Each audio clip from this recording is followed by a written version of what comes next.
Gracias, Yulisa Cepede. Gracias a los amables compañeros aquí presentes, los amables oyentes de la Z101, el gobierno de la tarde. Fíjense, tal como habíamos informado temprano, que la Cámara de Diputados convirtió en ley el proyecto de ley de presupuesto complementario, que al ser aprobado ya en segunda lectura por la Cámara de Diputados, pues pasa al Poder Ejecutivo. El Poder Ejecutivo lo ha de promulgar en cualquier momento. Y es un presupuesto complementario que tiene como fin fundamental exactamente eso: completar la situación deficitaria en que ha incurrido, en que se ha colocado el presupuesto de este año, mayor a la que estaba establecida debido a la situación esta de la parálisis de la economía y de los gastos necesarios adicionales por el COVID-19. En efecto, el presidente Danilo Medina, la carta de motivación que le envió al Congreso Nacional para pedirle la aprobación de este proyecto presupuestario, le informó que las recaudaciones de este año, programadas para este año, iban a sufrir una reducción de 106.936 millones de pesos. Pero que adicionar a esa reducción de los ingresos, el gobierno iba a requerir gastos adicionales por el orden de los 99.880 millones de pesos, lo cual hace un total de déficit inmediato, aunque no es el definitivo, de 206.816 millones de pesos. 206.816 millones de pesos. Luego el gobierno dice que, como quiera que sea, va a recibir recursos extraordinarios que no estaban programados en el presupuesto de este año por el orden de los 29.220 millones de pesos. Y que al mismo tiempo va a hacer compensaciones y reasignaciones de gastos por el orden de los 54.233 millones de pesos. Por lo tanto, el faltante de 206.000 millones baja a 123.300 millones. Luego el gobierno dice también que, aparte de esos 123.344 millones que va a tener de faltante este año para completar el presupuesto, necesitaría adicional 27.564 millones para pagar compromisos de deuda vencida adicionales a los que estaban ya programados. De ahí entonces, de esa suma de 123.344 y 27.564, es que surgen los llamados 150.908 millones de pesos. 150.908 millones de pesos que el gobierno necesita para completar el presupuesto de este año, que creció.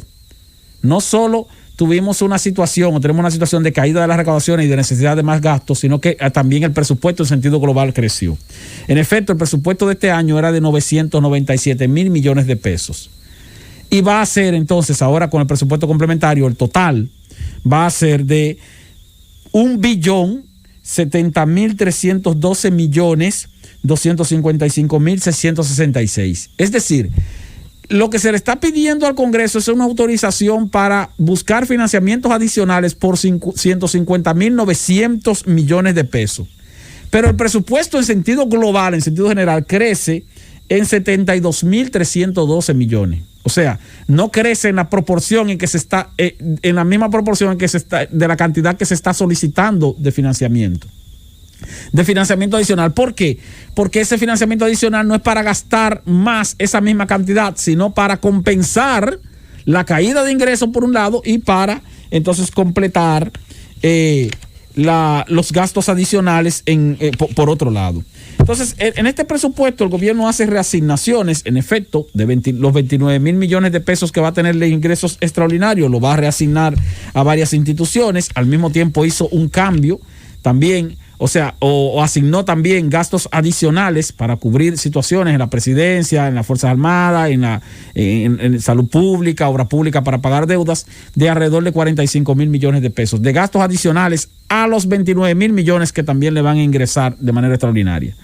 Y al mismo tiempo hizo transferencias de instituciones a otras por el orden de los 18.000 millones de pesos. De ahí entonces que tenemos un presupuesto, repito, de 1.070.300 millones 666, algo por el estilo, pero que ya supera el billón, el presupuesto de la República Dominicana.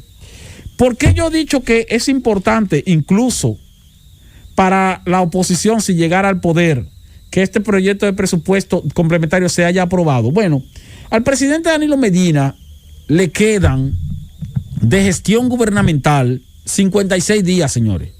El 16 de agosto es dentro de 56, no, 54, dentro de 54 días.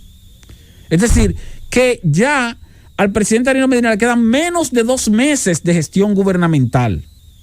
Por lo tanto, ese presupuesto no se va a agotar en menos de 2 meses. No hay forma de que se agote en menos de 2 meses.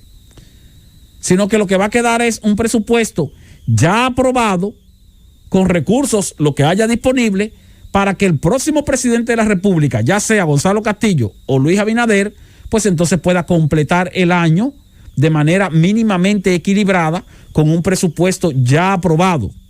Yo hacía referencia, y vuelvo y lo repito, a que era conveniente incluso para la oposición, porque nosotros vamos a tener, independientemente de quién gane las elecciones, por fortuna, vamos a tener en la próxima gestión gubernamental una recomposición de las fuerzas políticas en el Congreso. ¿Por qué?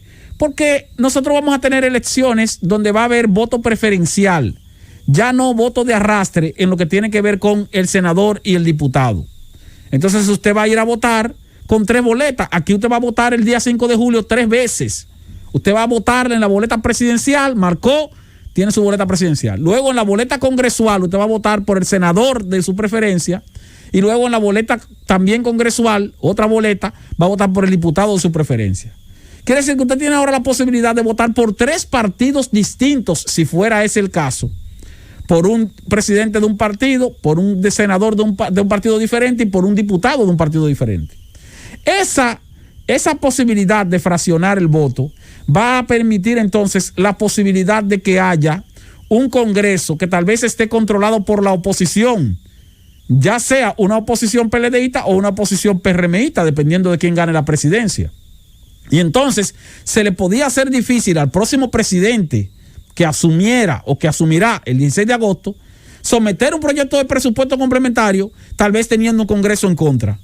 Porque es muy difícil que ningún presidente gane la presidencia y alcance a tener un Congreso como el de ahora, donde el PLD tenía prácticamente mayoría absoluta.